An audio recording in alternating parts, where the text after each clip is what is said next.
forget your membership ID because you're going to the card pool. I'm your host, Stu Galetta. And I'm Kyle Robertson. And today we are talking about the top 10 money cards from Commander 2011.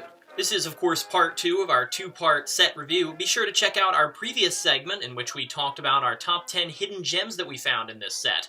But without further ado, let's start this review. Let's indeed, Kyle, and let's make a big splash with the number 1 money card from this set. Being at the price of $39, we have Fluster Storm.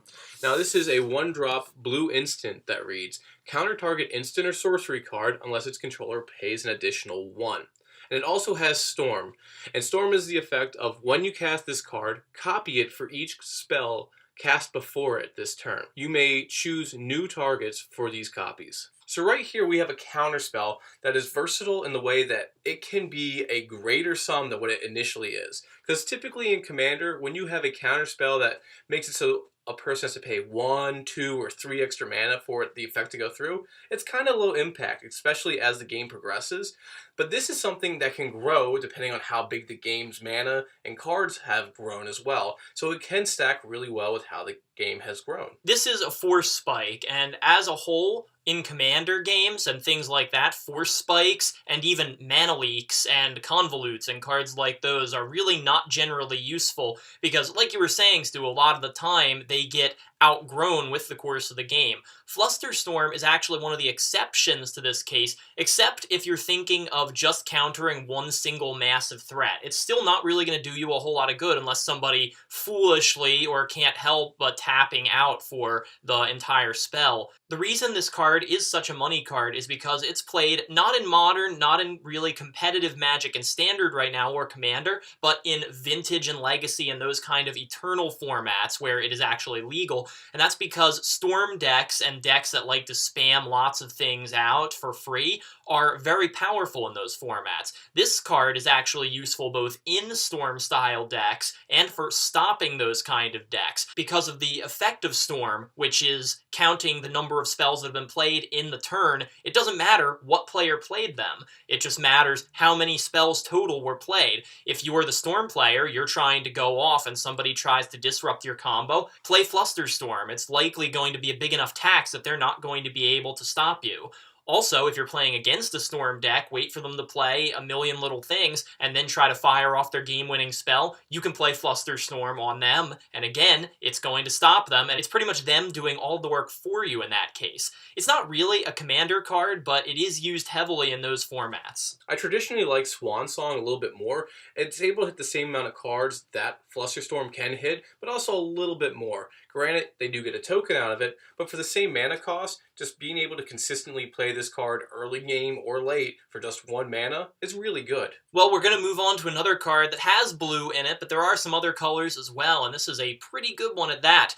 At number 2 on our list, coming in at $24, is Anamart, Soul of the Elements. It is a legendary creature, as we said, an elemental at that, and it's blue, red, and green. It costs 3 to cast, one of each of those colors, and is a 1/1. He has protection from white and black, and whenever you cast a creature spell, you put a +1/+1 counter on Anamart. Creature spells you cast then cost 1 colorless less to cast for each +1/+1 counter on Anamart. Here we have a legendary creature that rewards you for casting other creatures. Pretty self-explanatory. But honestly, Anamart is probably the most popular commander from this release, period, and is the most obviously powerful, and that's probably why it's so popular. He comes down as a 1/1 for 3, which is not really the greatest ratio of power and toughness to mana cost, but he is a very relevant tribe, elemental. That kind of helps him a little bit. He also has protection from white and black, the 2 most relevant removal colors. So he's not going to get Doombladed, he's not going to get Path to Exile, he's not going to get any of those things. And remember, that also means that some really awesome white and black creatures that are out there can't block him either.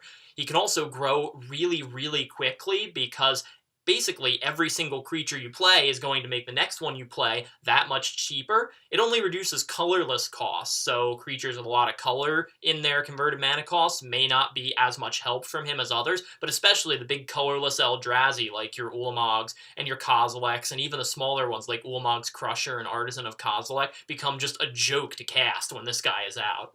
Definitely. And actually, I would say this is probably one of the top 3 elemental commanders that exist. The other ones being Horde of Notions and Maelstrom Wanderer. Each one is very impactful in its own way, and I mean, this card can go into either of those decks, and that's the real beauty of this card. You can go ahead and rush him out early, and then make it so that you can go to the late game really quick. Also, if you can bring him out later, it's still fine. You should be able to grow out the field really quick with him for the fact that, alright, you have a lot of mana already. You can go ahead and utilize that mana and make it so the costs keep dropping like crazy. And these colors really do utilize creatures to their full potential right here. Teamer is very strong, and it can go in either strategy of being a spellslinger style or just creature intensive. So this is a card that is very impactful and is a huge threat once it comes out onto the field. The only true weakness that an Anamart deck has is that, like Skullbriar that we talked about in our last video, he's very, very vulnerable to effects that bounce him to the hand. For example, a Cyclonic Rift. That's just one example of those kind of effects. Can really ruin your day because that forces you to restart from scratch with these creatures and their counters. But also to note, it's not too hard to make it so that you can proliferate on this guy. So you can go ahead, put one counter out, and then go ahead and utilize something like a Contagion Engine, for example, to make it so that the counters can keep growing at a faster rate. Now, regrettably, this can't go into an Atraxa deck because of the red, but could you imagine putting this in there? It would just make Atraxa that much more bonkers of a commander. It would indeed, Stu, but speaking of really powerful commanders, I think the next one on our list also very much fits that bill. Yeah, it really does encompass that style. Our number 3, for the price of $23, we have Kalia the Vast. It costs 4 mana, 1 generic, 1 white, 1 black, and 1 red, for a legendary human cleric. That is a 2/2 flyer. Whenever this creature attacks an opponent, you may put an angel, demon, or dragon creature from your hand onto the battlefield, tapped and attacking that opponent. This is a very, very strong commander for the fact that it can cheat stuff into play. Now, typically, for you to get that kind of effect, you have to have some sort of combo or some sort of very reliable card on the field for people to see it blatantly that you're going to be able to swing out big things, and they know. Sneak Attack's a great example of that. Once you see that, you're like, all right, they're going to be playing big, giant, stupid stuff that I'm not going to be prepared for. I have to remove that, or another player has to remove that. But with Kalia, being able to recur that easily and also having the ability to, as soon as she comes out, have that threat is very strong as a commander. One thing to really note is that in these colors, demons, dragons, and angels are very heavy in their mana cost. Most of them cost anywhere from 4 to well over 6 mana. So being able to cheat those kind of creatures in, especially in these colors, is very big. This is where I kind of deviate from a lot of commander players, I think, in that I recognize the potential power that Kalia brings to the table, but if I'm being honest with myself, I'm really not a fan of this commander. Because it's not consistent. I'm a big fan of consistency in pretty much all the decks I play, and Kalia can be a very inconsistent commander. She leads to really swingy games. If you're playing Kalia and you have a really good starting hand, you're probably going to win the game. If you have a really bad starting hand, on the other hand, it's going to be very difficult to recover from. Not to mention that Kalia is kind of a puny creature herself, and even though she does have flying, which at least gives her some form of evasion, she's vulnerable to being chump blocked, she's vulnerable to removal. There's all kinds of things that can take her off the board before you probably even get to use her, and that can lead to being a real problem. And a deck like this, for example, that likes to run a lot of high converted mana cost, powerful creatures, unless you're doing some other kind of sub-theme in the deck, including wheeling and discarding lots of these creatures to maybe reanimate them later, if you're just stacking your hand with a bunch of powerful high drops and hoping that you get in a swing with Kalia, it's not always going to work out the way you want it to, and I've seen that backfire on people lots of times. That is one of the downsides to her, but again, these colors have trouble boosting mana. But there are certain things to offset that, and I think that's pretty much what you're getting at, Kyle. Like, cards like Sword of the Animist are really good and really powerful in this deck for the fact that you are attacking, and when you do attack, you do get more mana. So if for some reason she does leave the field, you get some added protection. But there are also other cards that do help out with this whole attacking matters kind of strategy. Dome and Gate is a phenomenal card in which makes it so that all the damage to her is prevented, and that is the biggest asset. Because then you just go ahead, you attack, something else is coming in, that's attacking, you probably have some sort of enter the battlefield effect, or some sort of other like damage matters effects going on, and it adds more and more value, especially to a deck like this. Another positive and negative I think I should mention with Kalia is that the fact that she drops powerful creatures straight into play already attacking, they don't actually have to physically attack themselves. That gets around all kinds of effects, including taxation for attacking, like Ghostly Prison. That's just one of them that I can think of right now. However, this also can lead to some non-bows with cards like, just giving an example, Utvara Hellkite, which makes a dragon token but requires you to attack with dragons for it to be a thing. Just using Kalia to drop Udvara Hellkite straight into play is not going to net you any dragons, so you kind of have to be careful with when and how you choose to use this effect. But moving away from her and into a card that is a main asset for her being in these colors, Kyle, would you like to take it away? I would, and it's funny that we've talked about and referenced this card a lot in our segments. We've never actually talked about this card yet, and I'm sure we'll get back to it at some point wherever this was originally released, but number 4 on the money cards at $16 for Commander 2011 is Grave Pact. It's an enchantment that, it may not be a legendary enchantment, but in my opinion, it is legendary. It costs 4 to play, 1 colorless, and triple black. Whenever a creature you control is put into a graveyard from the battlefield, each other player sacrifices a creature. There are a lot of effects out there that we've come to pretty much standardly know as Grave Pact type effects based on this very card. Dictate of Erebos being one, Butcher of Malakir being one. The list goes on and on and on. This is an absolutely classic card that is extremely powerful and continues to hold value, as is evidenced by this list. It's sought after wherever it is and whenever it's released. Not really a competitive card in any format, but just very, very popular with the casual crowd. This idea of taxing other players for sacrificing your own creatures, which you're probably getting value off of anyway, let's just think of some of those things you can do this with. Sacrificing creatures that are equipped with Skull Clamp to draw cards. Sacrificing them to scry with things like Viscera Seer. And the freer the sacrifice outlet is, the more broken Grave Pact becomes. It can lead to incredibly oppressive board states, and for a lot of people, this is not a card you ever want to have to face. Yeah, using Sacred Tribe Elder, get a land, they lose a creature, or even Burnished Heart, for example, get 2 lands, they lose a creature. It just adds more value to these kind of sacrifice outlets. And there's tons of commanders in the game that have some sort of sack outlet, whether it's like from Shattergang Brothers to Prosh. And like, again, this is a mono black staple. So especially when you add more colors into this, it just can stick along with Dredge, Mill, Reanimate, any kind of form of tribal strategies that just like to put stuff in the grave. So this is really good with zombies, for example. And it is a powerhouse of a card, especially for the fact that there are deck archetypes named after this card. That should just give you a hint of how big this is in the game. Well, speaking of big cards, Stu, going to our next card on the list. It's actually one we've talked about before, but it was re-released to great fanfare in this set. You want to talk about this one? Yes, and I love playing this card against you, Kyle, to my fullest potential. At number 5 for $14, we have Aura Shards. It costs 3 mana, 1 generic, and Selesnya, green and a white, and it reads, whenever a creature enters the battlefield under your control, you may destroy target artifact or enchantment. So this is a very simple and elegant card, but with huge monumental wakes when it comes into play. So this is a great card to make sure that you remove anyone's key artifacts or enchantments that they need to try to make it so that they can pull ahead.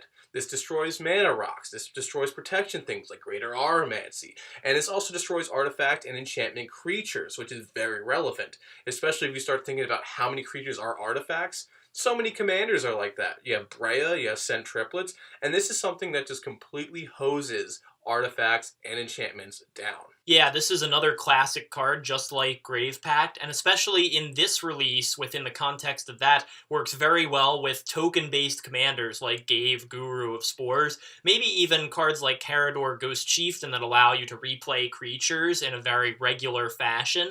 It can just completely wreck people's boards, because a lot of players depend on their artifacts and enchantments to support them throughout a game. This card basically just takes that away from them, and that really hurts a lot of decks out there. And this works also in other colors beyond just Selesnya. If you go into Bant, this works really well with Rune, because you get the whole idea of being able to reoccur creatures that enter. So at instant speed, making it so that you can go ahead and start pinging people's artifacts and enchantments is very dangerous for their plays, because it makes it so that they can't get the value they need out of it right then. And like a card like Rise the Redeemed, for example, instant speed on an opponent's turn, destroying an artifact or enchantment they just played, they get nothing out of that. And that makes people groan and hate this card for a very valid reason. We've got our first artifact on the list coming up next at number 6 for the price of $11. We have Champion's Helm. This is an equipment artifact. It costs 3 colorless to play, and it has a couple of effects. The equipped creature gets +2/+2, and as long as the equipped creature is legendary, it has hexproof, which means, of course, it can't be the target of spells or abilities your opponents control. It also has an equipped cost of just 1. So right here, we basically have a Lightning Greaves for legendary creatures in that it gives them hexproof. It also, unlike Lightning Greaves, gives the equipped creature +2/+2 regardless of whether it's legendary or not. That alone, while it costs 3 to play and 1 to equip, just a +2/+2 bonus for any other old creature might not be all that great of an equipment. But of course, there are other legendary creatures in your deck probably than your commander, so there's an incidental boost with the hexproof here and there. This is truly meant for your commanders, as the name Champion's Helm kind of suggests. However, I'm honestly not sure about this one, Stu. I have never really had the chance or the desire to really include this in any of my decks. I would almost always settle for Lightning Greaves because it costs less to play and to equip and can also give haste, which this card does not do, and can be relatable to a whole laundry list of creatures that this card cannot. Well, there's a couple examples that I can think of off the top of my head of where this shines very well. Saram being a very great one because it is all about its auras and equipments. So putting this into play and giving him another form of draw and also another form of protection in case, Lightning Greaves is destroyed is very strong. But also Captain Sisay, who is all about her legendary creatures. So if you go ahead and you put a legendary in, anyone in the white and green category, go ahead and equip this to them for 1, and now it has hexproof, is very strong, especially if you're adding more and more hexproof. They're not going to be able to use their removal spells, and that is really going to bother them. But also, I like to think of it as there are 3 main equipments in EDH. You have Lightning Greaves, like we already said, you have Swiftfoot Boots, and then typically the number 3 at 3 mana is Whisper Silk Cloak. But if you really need to make sure a creature can't be targeted, especially your commander, this is a very solid place to put this in over Swiftfoot Boots or Whisper Silk Cloak. So yes, it is a little niche, but it really does work for some commander decks, and it is a card to definitely fear if you are seeing it on the field. Well, speaking of which, Stu, we have another commander coming up, and this is another one that's very popular and really, for those experienced players out there, should be very afraid of. Indeed. And at number 7 for 10, a card that needs no introduction, Riku of 2 Reflections. It costs 5 mana, 2 generic, and Temur, 1 blue, red, and green, for a human wizard with a 2/2 body. Now this guy has 2 effects. We're going to break them down one by one. Whenever you cast an instant or sorcery card, you may pay 1 Izzet, which is a blue and a red. And if you do copy that spell, you may choose new targets for the copy. Secondly, it has the effect of whenever another non-token creature enters the battlefield under your control, you may pay Simic, 1 green and a blue, and if you do, you create a token copy of that creature and put it onto the battlefield. So right here, we have a very, very strong card that I like to call Two-Face for Batman, because it literally is 2 reflections. You have 2 main strategies you can break this card into. You can go for a Spell Slinger strategy, or you can go heavy on the creatures. And if you want to do a little bit of both, you can do it, and it won't mess up your strategy. It is a super, super strong creature when it comes to storm counts. It is also really good if you're trying to go wide with a giant, unstoppable army. Yeah, this can be a really fun card because you can attack your opponents from many different angles and you can build a lot of different decks. There's also just so much value in this card in that imagine casting a giant creature or maybe a big instant or sorcery card that costs like 6 or 7 mana to play. It's probably pretty powerful, right? So imagine just paying 2 more mana and having a second copy of that. That is a crazy amount of value. It also combines the Spell Slinger potential of the Izzet colors with the ramping of green, which can lead to even more powerful combinations and spells than Izzet decks normally even have access access to. However, I would be remiss if I didn't note that, once again, kind of in the same situation as Kalia, I'm not a huge fan of this commander. I've tried building with it on a couple of different occasions, and I end up always running into pretty much the same problem, which is that the major downside is the deck is very slow and mana hungry. It takes a while to ramp up in the beginning of the game, in which a lot of the time you end up getting run over by other players and you spend the whole game playing the defense so much that you aren't really able to do any of the cool things you want to do. I should also note that Riku himself, as only a 2/2 for 5 mana with no built-in protection himself, is a pretty fragile creature. He can just get pyroclasmed. I mean, that's kind of sad, and I've seen things like that happen before, and it's not a good feeling. You really have to protect him somehow almost as soon as he hits the field, because he's going to have a big target on him. That is true, Kyle, and I mean, it is a little fragile. I think he would actually be warranted at a 3/3 body, but he would still be fragile, at least for 5 mana. And it's kind of like the situation you run into with, like, Send Triplets, for example, in which it has such a strong, powerful effect. But again, you're going to be limited at when you can play it. You have to be smart with it. You have to have protection. But again, these colors can ramp and ramp very well. Green is super good at that, and there's a whole laundry list of cards that can ramp very well. Blue draws cards really well as well, and can tutor up for things that can push you into the late game. And red should be able to handle most of the things that are problems on the field. So these colors have really strong synergies. And yes, it may be a little bit of luck of the draw or personal deck building things, but this is a deck that is very strong, and the more money you put into it, the better it gets. Yeah, I guess I just don't get it myself, but it's a very fun card, and I know a lot of people do like him, and it should definitely be respected, because there is a lot of potential power here. Indeed. And now, moving on to another card that has a lot of power. Kyle, would you like to break it down for us? Well, I would. It's actually a red enchantment, number 8 on our list, at $8, and it's called Stranglehold. It costs 4 to play, 3 colorless, and 1 red. Your opponents can't search libraries, and if an opponent would begin an extra turn, that player skips that turn instead. This is a pretty simple card that actually stops players from doing things that aren't so simple. Most degenerate things usually involve tutoring your library or taking extra turns. Neither of these things are something red really does, so as in some cases red gets to do, it says, well, if I don't get to do this, none of you get to do it either. And the interesting side of this is, when you look at it, it actually only affects your opponents. It doesn't stop you from tutoring if you're able to do that. It doesn't stop you from taking extra turns if you're able to do that. So there is a little bit of an almost unfair spin on this card that makes it even more powerful than it already is. Needless to say, shutting down tutoring and extra turns stops most combo decks from being able to go off easily, and it keeps all players honest, which is something red kind of has to do if it wants to win the game on its own. It's also interesting because red does get these things sometimes, but not very often, so it's kind of weird and random to see a power card like this, or even like Chaos Warp that came from this same release. Enchantments also can tend to be harder to get rid of than artifacts or even creatures, meaning there's a higher chance that this card will stick around for longer in the game. Yeah, and this is good as soon as it hits. Mid, late game doesn't matter because it's making it so that players can't tutor the option that they need. And if you think about every single color, alright, if you go ahead and play this early, green ramps hard. It makes it so that they can't tutor the way they need to get the lands out to go to the late game.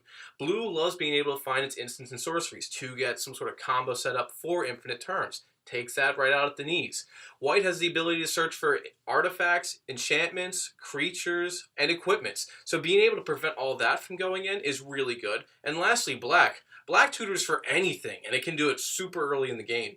Look at Demonic Tutor. For 2 mana, you're searching for whatever you need. Shutting that off is really big and really key. It's almost like what we see with Aven Mind Sensor. Being able to just flat turn off tutoring is super strong. That makes it so that if you're the only one that's able to get it, there's no real reason why you shouldn't win the game, especially if you are getting all the advantages. Well, we're going to take a totally different direction with this next card going into green, and actually, surprisingly enough, a Planeswalker. You want to take us through this one still? I will indeed, Kyle, and this is one of the Planeswalkers I really enjoy. Coming in at our number 9 slot for the price of $7 is Garruk Wildspeaker. Now, this Planeswalker costs 4 mana, 2 generic, and double green, and it has a loyalty starting of 3. Now, each mode, again, I'll bring them up one by one.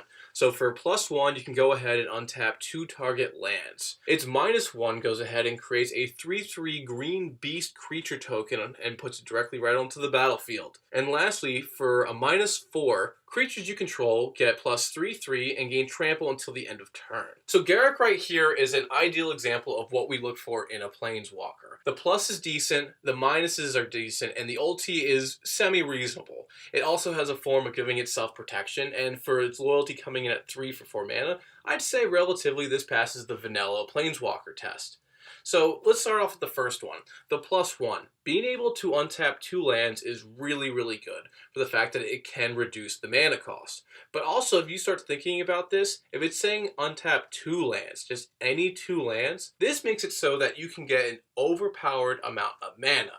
So for example, if you have Gaia's Cradles on the field, you can untap it. If you have Temple of the False Gods on the field, you can untap it. Or if you have a Nyxos, Shrine Nyx on the field, you can also untap it. So this is really powerful, the fact that it can give you a landslide amount of mana for just the simple +1 effect. Moving down second to being able to get a 3/3 beast for a -1, every time you beast within, you give that to your opponent, and every time they get that, it is something to remember that they have because that is decent stats. So being able to have some sort of protection like that for Garruk for just -1 is super duper strong. And then lastly for -4, which again is pretty easy for him to pull off on the second turn, is pretty much an overrun for all your creatures, which can make it so that this card is a win con.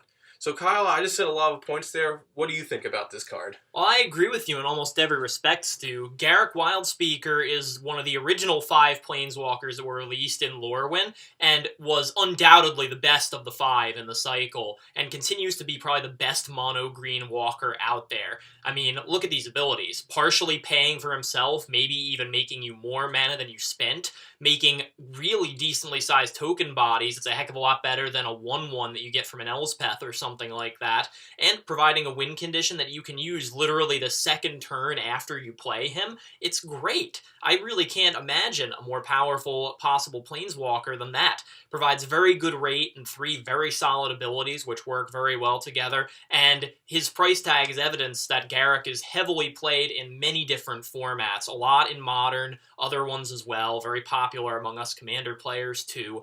It's also kind of a rarity because Commander products don't usually release planeswalkers or reprint planeswalkers. I think Garruk here was the only time they actually reprinted one. Other times they've printed Commander-specific planeswalkers, but I think this is really the only time that that's ever happened, to my knowledge. He's been reprinted a good handful of times, and his prices still maintain this. That shows you a really good idea of how often you see this card being utilized. And like you said, Kyle, in many different formats. But now, moving away from Planeswalkers and into Artifacts. Now, this is a card that literally can go, and possibly should go, in almost any Commander deck. Well, you would be right about that, Stu. It's number 10 on our list. Coming in at $6, we have Oblivion Stone. As you said, it's an artifact, and it costs 3 colorless to play. It has 2 effects. You can tap 4 and tap Oblivion Stone to put a fate counter on target permanent. Also, you can tap 5 and tap Oblivion Stone to sacrifice it and then destroy all non-land permanents that don't have fate counters on them. Then, in addition, you remove all fate counters from permanents that may have had them. So here we see kind of a more recent takeoff on Nevinyrral's Disc. This is immediately what I would compare this card to because it provides a possibly slower rate and more mana investment than a Nev's Disc does, but it also has the possibility to save some of your cards if you don't have to use it immediately. It also doesn't have to be your cards. You could use this in a political sense to save some people's cards who you like in a multiplayer Commander game, for example, but this is great just like Nev's Disc because it's a recurable artifact board wipe that can be used in every single deck. The benefit of this compared to Nev's Disc is that most of the time you can't use the disc on the turn that it's played because by definition it comes into play tapped. Oblivion Stone does not have that problem, so if all you want to do is get out there and wipe the board, for 8 mana you can get rid of everything that there is.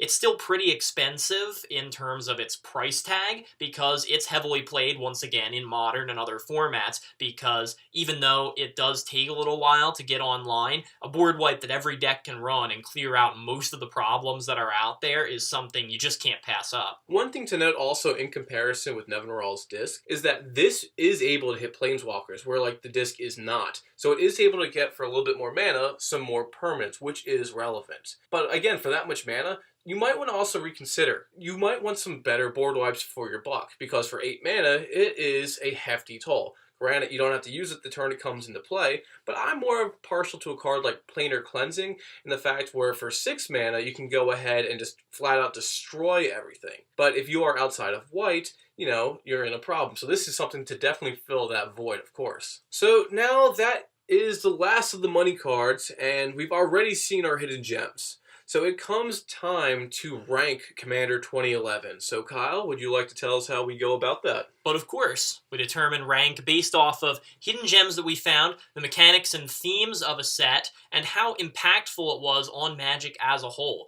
Based off how we personally feel then, the set is awarded the status of bronze, silver, gold, or at the very top quality, platinum. So Stu, what do you think about Commander 2011? Where does it land for you? Well, Kyle, with no hesitation, this is 100% a platinum set, and I gotta say, this is probably one of the best Commander sets that they ever released, for the fact that you see phenomenal reprints of cards that are just utilized all across Magic, and I like that a lot because it makes it so that as casual Commander players, you have access to really strong and powerful cards, but you're not breaking the bank over it. You can go ahead and use some synergies that you really need to support a deck without making it so that, alright, am I eating this week or am I just getting one card? And that is something that I can totally respect both as a human being and a player. But as for the hidden gems, some of them I felt like it could have been a little lackluster, but the more you start thinking about these cards, you can really see how they can be utilized in the game.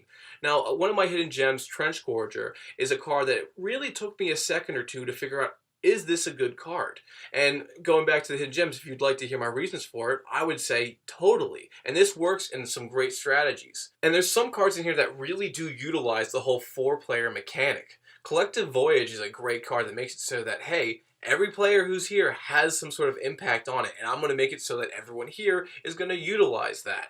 Also with cards like Vow of Malice, that's also another card that affects everyone and you at the same time without actually being a board wipe, and that is something that really shines to me. Now, granted, I don't think these hidden gems necessarily made a huge impact in the game. The money cards here definitely are substantial, and even the other commanders that they printed in the set that aren't in the money are very, very impactful, and you see them all throughout Magic today. So taking all that into consideration, this is 100% a platinum, and I have no hesitations about that. I actually did have a little hesitation and doubt as to where I was going to give it my rating eventually, Stu. I was pretty set on gold there for a while, but in the end, I just had to go for a platinum rating. To be clear, part of that is because of the legacy of this set. It is the first Commander block that was ever released by Wizards just for the purpose of being a Commander-focused release. And there are some really awesome cards that came out of it. Chaos Warp, for example, being my personal favorite. But look at things like Stranglehold. Look at commanders like Riku and Carador and Skullbriar